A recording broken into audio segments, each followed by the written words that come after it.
The mission is simple: to help high achievers naturally eliminate emotional and physical obstacles so they can optimize their life for higher achievement. Welcome. You have just entered the Genesis Zone. Good day and welcome to the Genesis Zone Show. This is Dr. Brian Brown. Thank you for taking time out of your busy schedule to join us today. I don't take it for granted. I know you could be doing a million other things and you're here. Thank you for that. So we live in a world dependent on prescription medications. Does this sound familiar? Maybe you or a loved one is stuck in that hamster wheel of maybe that dependence and you didn't even ask for it, but it's there. If you or a loved one has ever experienced mental health or brain health challenges of any kind, then this show is for you today. I'll be discussing some of the latest research related to genetic differences between men and women, the gut-brain connection, a deeper look at the consequences of sleep deprivation, natural supplementation that can help with anxiety, depression, and sleep, as well as one diet that will not only help your mood, but also help your memory and brain function as well. First up, gene researchers at McGill University in Montreal looked at genetic profiles of more than 270,000 study participants. To say that this was a huge study is an understatement. Now, I don't want to bore you with the technical details of the study because there was a lot of information there, but they found that biological females have 11 different gene SNPs that are related to depression, whereas biological males only have one gene SNP related to depression. That just tells you that women are 11 times more challenging sometimes when it comes to managing mood. And I don't know that it's that they're more challenging. There's a lot of different layers there, and in a good way for most parts, because those 11 different gene SNPs there were put there many millennia ago for survival, and for survival of the fittest, survival of the species. And they're there for a reason. So they're there for a good reason, but they can wreak havoc on our system today in this modern society. So how do we live with those things? Well, interestingly, among these 11 gene SNPs, there were some crossover links between depression gene SNPs and the metabolic disease gene SNPs. Now, this simply means that women with depression are at significantly higher risk for developing metabolic diseases such as diabetes and polycystic ovary syndrome. And yes, polycystic ovary syndrome is a metabolic condition. Whether you've been told otherwise or not, it's a metabolic condition. It's not anything else. It is an ovary issue. It can cause issues with the ovaries, but it's because of these metabolic challenges. And now we're beginning to understand why PCOS clients, why diabetic clients are sometimes 15 to 20 times more likely than the general population to struggle with depression and anxiety. Well, it's no wonder that's the case, because there are these 11 different gene SNPs that cross over into other health categories and health control mechanisms. And one of those is metabolic. They're still looking at the data. And I think you're going to find that a lot of these 11 gene SNPs that women have to deal with when it comes to depression are also linked to cardiovascular disease, cerebral vascular disease, and maybe even cancer. They did not come out with that data. I'm just making some assumptions based on some of the gene SNPs that they put in there and some of the previous research that I've done. I haven't had time to go through a deep dive and do the correlations myself, but when you look at the studies, a lot of the gene SNPs associated with depression in women are also related to these other areas. But we know for sure, based on this study, that there's definite strong link between depression and metabolic conditions like diabetes and PCOS in women.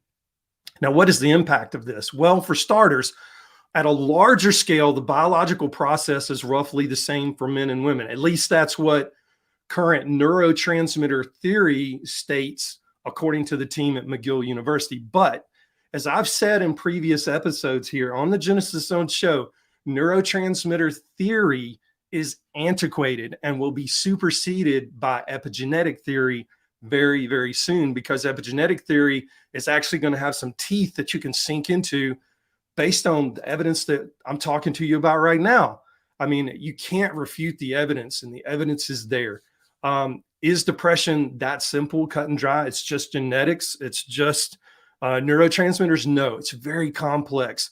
I think it involves multiple systems within and without the body, and that's a conversation for another day. But now we're getting more specific, and we're starting to understand things at a deeper level. And neurotransmitter theory, as a standalone theory, will go by the wayside very, very soon. Mark my word on that. So if you really want to get technical, when we remove the neurotransmitter theory from the equation, the biological processes are completely different for men and women when it comes to depression. Okay, they just are. And that's the facts. We now know the facts. Now we can deal with the facts, and now we can start organizing and coordinating care at a better, more specific, more custom tailored way. Sadly, I think this also means that researchers are going to take this information now, and they're going to start recommending the development of sex specific pharmaceutical treatments. Why is this unfortunate? Because it involves big pharma and empowers big pharma to make synthetic treatments to deal with things like depression and they never address the underlying root cause, which is the genes themselves. You see, right now we can nutritionally support the genes naturally to function at their highest level. But big pharma throws that out the window. They don't understand that because you can't patent it. You can't make money off of it. So they just kind of throw that out. And it's so sad that they have to do that. They want something that's synthetic that they can patent, and then they can sell for billions of dollars. And that's what they're going to do, or at least that's what they're going to try to do. But smart, educated people who stay in the know, people who are on cutting edge of things and want to do things naturally, they're going to figure out a way to do it. And we're already starting to do that now. I do this every day in my clinical practice with patients, and it works. And we get people off of prescription medications very successfully. And if they're not on prescription medications, we're able to keep them from getting on prescription medications. So why do we need another new prescription medication to fight depression? Oh, that's right, because we haven't had any new antidepressants hit the market in years. It has a dry pipeline, as they call it in the industry. So why not create a new medication and fill the pipeline up?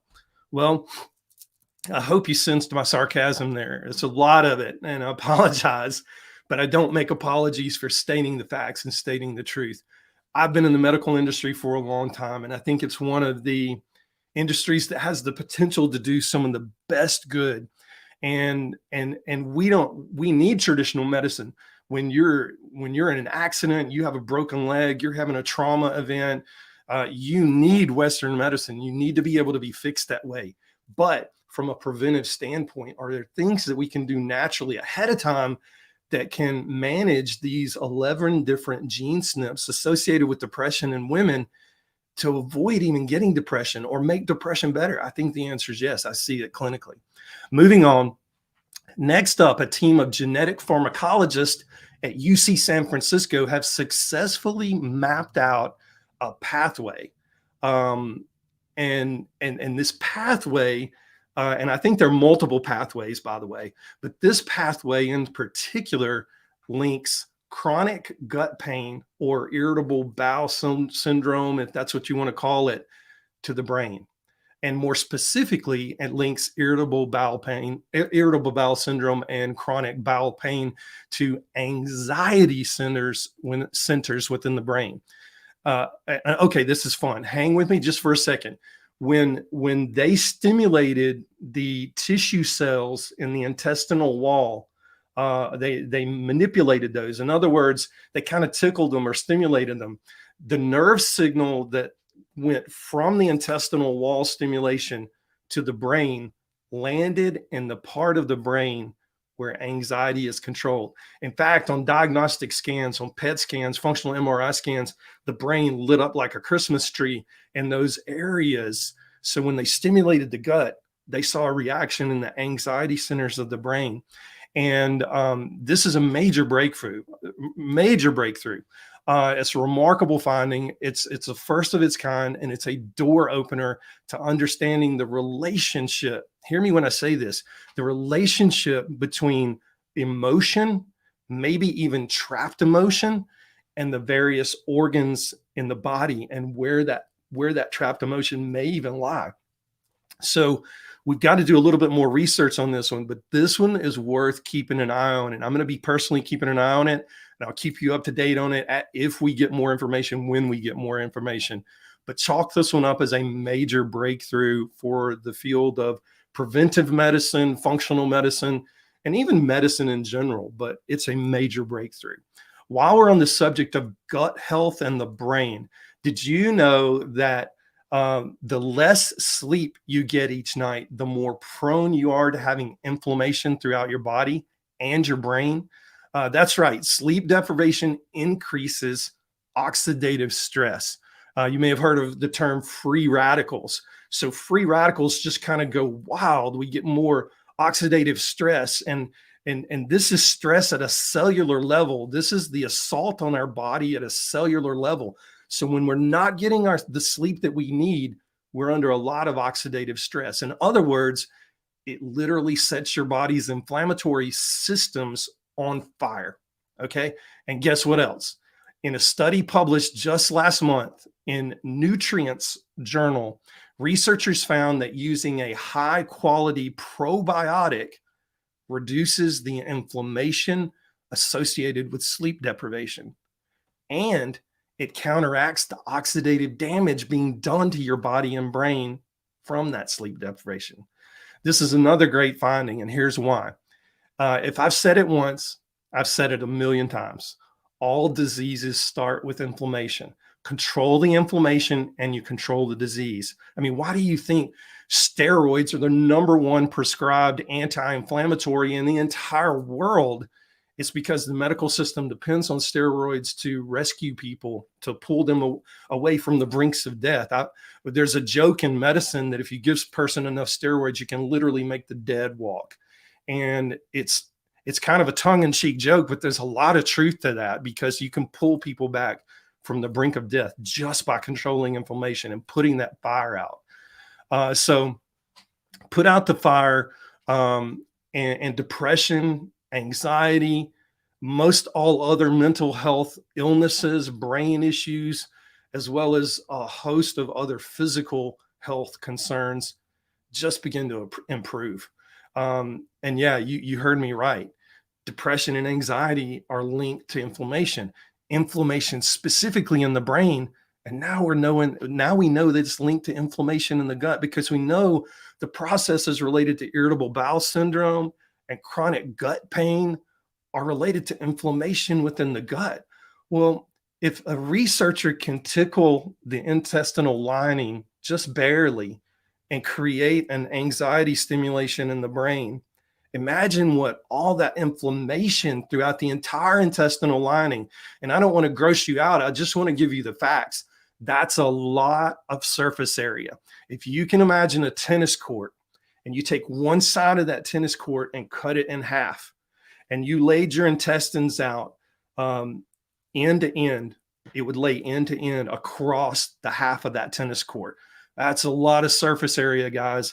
And there's a lot of inflammation, a lot of damage to be done, and a lot of stimulation of anxiety centers in the brain when that is inflamed. So that's why I wanted to share these two studies and put two and two together for you. Chronic sleep deprivation leads to inflammation. And what can we do about it? We can get a handle on it by putting out the fires with probiotics, believe it or not. It's crazy, just the craziest thing. So the obvious answer is we need to correct the sleep deprivation. But how? In the next study that I'm going to share with you, researchers found that using melatonin was linked to decreased self-harm in young people with anxiety and depression. Think about that for a minute.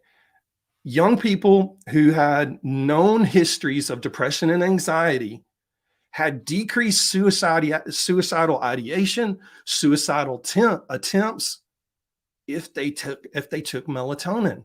Now I've done pediatric psychiatry since the very beginning, since I started practicing in 1999, and I've done adult psychiatry. I do a blend. So family psychiatry is where I've landed. Now I'm functional medicine / functional psychiatry, but I use melatonin all the time. I've used it ever since I began practicing because it works. I never understood how or why it worked, but now we're starting to see the evidence come out and show us this is how these things work. So, do you know what melatonin does? And this was not brought out in this study. This was simply an observation that these researchers found in this study related to younger people with depression and anxiety. Those that took melatonin had fewer episodes of self-harm. Okay. They did not postulate how that happened, but I know how that happens because I've done the studies on melatonin. I've done the deep dives and going down the rabbit hole, and I understand exactly how it works. There are two major things that melatonin does. It decreases inflammation. We know that melatonin in the right doses decreases inflammation, not only systemically throughout the body, but neurologically in the brain. Remember, depression and anxiety, inflammatory disorders. Yes, are neurotransmitters involved? Certainly they are, but they're inflammatory disorders first and foremost. Remember, any illness, any chronic disease, anything like that in the body is inflammatory based. And melatonin decreases inflammation remarkably well.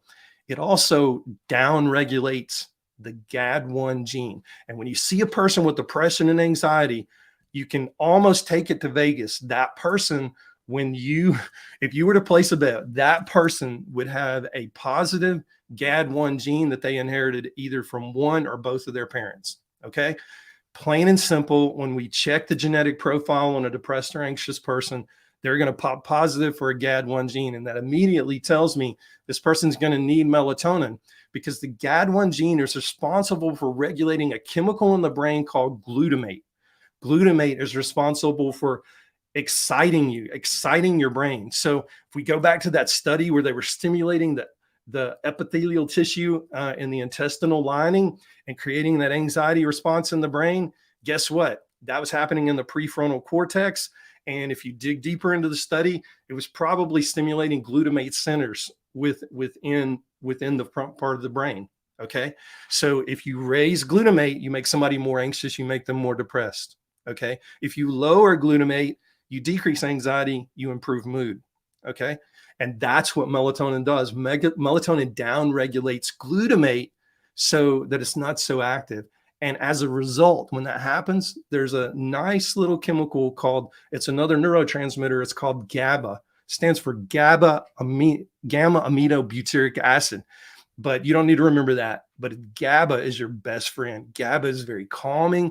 It's like nature's way of giving you Xanax without you having to take a Xanax. Okay. It's very calming. It just calms your brain right down. And you can naturally increase GABA in your brain by breathing exercise, by meditation, by melatonin, by several other supplements that you can take to support the body so that glutamate GABA system works like it's supposed to. So there are a lot of things that you can do. Oh, by the way, this is just a little tidbit. File this in the back of your head. If you know somebody that struggles with depression or anxiety, have them stay away from MSG. Think about this. What does MSG stand for? Monosodium glutamate. Okay. So if you've ever had somebody that struggle with anxiety and they get exposed to MSG when they go out to eat, because a lot of restaurants use it, it's used as a preservative. It's used to make food look pretty because it makes food shiny. So a lot of restaurants use this to make the presentation of the food better. But if you get exposed to glutamate and you have this GAD1 gene and you notice that, ooh, my heart rate's going up a little bit, I feel a little bit nervous, I feel a little bit jittery, guess what? You're probably a GAD1 gene patient and you don't need to expose yourself to glutamate or MSG. I tell people to stay away from MSG anyway. It's bad for you. I don't like it. So just keep it off your table at all costs and keep it out of your mouth because typically GAD1 gene or no GAD1 gene, it's just not good for you. All right, lastly, and this is the last study I'm going to talk about today. And I think it's a hot topic, especially for people over 40, especially for people over 40 who have a family history of Alzheimer's or some form of dementia.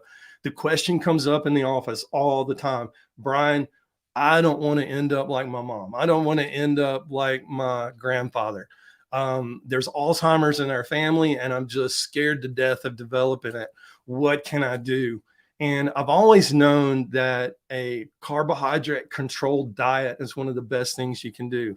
Leaning on the edge of a higher protein. I'm not saying keto or anything like that, but a very clean, higher protein, lower carbohydrate diet works remarkably well. We've seen the research on that for decades.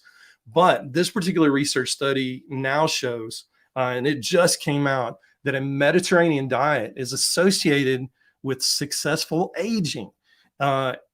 Individuals in the highest upper 25th percentile were more likely to have great quality of life and less likely to have depression and less likely to have cognitive impairment or cognitive decline simply by eating a Mediterranean diet. Think about it. You're getting healthy fats in that diet, a ton of olive oil. I met a guy at a conference in October. This guy was a Michelin star restaurant chef. He and his wife, they worked at several Michelin star restaurants in New York City. And they realized they couldn't have a family and do the chef's life. So they were traveling one time to the Middle East, and they noticed that the olive oil there was just absolutely amazing. And they, long story short, started importing olive oil from the Middle East to their sources and connections that they had in New York, other people that own restaurants, other chefs in the New York area, because everybody wanted this amazing tasting olive oil. So this guy's an olive oil nerd, and a longer story short, he ends up leaving his full-time job as a chef. His wife leaves her full-time job, and that's all they do is import olive oil from all over the world. He has some of the most amazing tasting olive oil I've ever tasted. And I subscribe to a service of his where we get 3 large bottles of olive oil once a quarter. And this time they're from Spain. Sometimes they're from Australia. Sometimes they're from the Middle East. Sometimes they're from Greece. They come from all over the world. So Mediterranean diet is chock full of healthy fats. If you're buying olive oil from the grocery store, make darn sure it's a high quality olive oil. You can't always tell by the price. It's a good beginning indicator, but you need to do your research on your olive oil because I've become an olive oil snob and I put it on everything. I was formerly a proponent of butter. I'm still not against it. Organic grass-fed butter is great, but I put olive oil on everything. When I plate food, drizzle olive oil on it, plain and simple. I make a salad, drizzle olive oil on it. Typically, my salad dressings always are related to that. But Mediterranean diet is more than just olive oil. It's about eating good, clean proteins, organic chicken product, or organic fish, lots of nice, clean vegetables. You can look up Mediterranean diet anywhere online and you'll see what I'm talking about. Most people listening to the show already know what a Mediterranean diet looks like. And a Mediterranean diet, hands down, when you go straight down the line genetically for what people genetically need in their eating profile, you can take a Mediterranean diet and modify it. If somebody is genetically leaning towards and they need more protein, we can take a Mediterranean diet and swing it to a higher protein Mediterranean diet. If somebody is a less protein, higher carbohydrate need, and yes, there are people that are genetically out there like that, we can still take the Mediterranean diet and swing it that way. I'm a huge Mediterranean diet proponent because it's so versatile in everything that we can do. And now we know that it helps us age, it helps our brain age more easily, more gently, and really keeps us out of trouble. I personally think, And this is just me, but I personally think the Mediterranean diet, because of the EVOO, the extra virgin olive oil, and the cleanness of that, it's an amazing oil for putting out the fires of inflammation. So if we look at the aging process in general, it's an inflammatory process. And the more we can disinflame ourselves, our brain, our body, the more gently we're going to age. So Mediterranean diet, guys, that is the order of the day. The information that I just shared with you today is literally a thimbleful of the tools at your disposal. At our disposal as a team.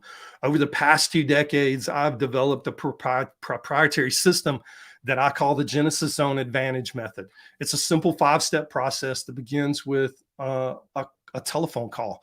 If you're tired of what I affectionately call the moody brain syndrome or moody brain symptoms, and you want to get them resolved quickly and naturally without being dependent on medications, then message me at Dr. Brian T. Brown. You can reach me at that handle on Instagram, Facebook, LinkedIn, and YouTube. I'll be glad to answer any questions you've got. And if you want to, we can even set up a really quick 15-minute call and go from there. Most informed, most grateful, most trusted that you spent this time with us today. Again, I don't take that for granted. Thank you for your time. This is Dr. Brian Brown, over and out.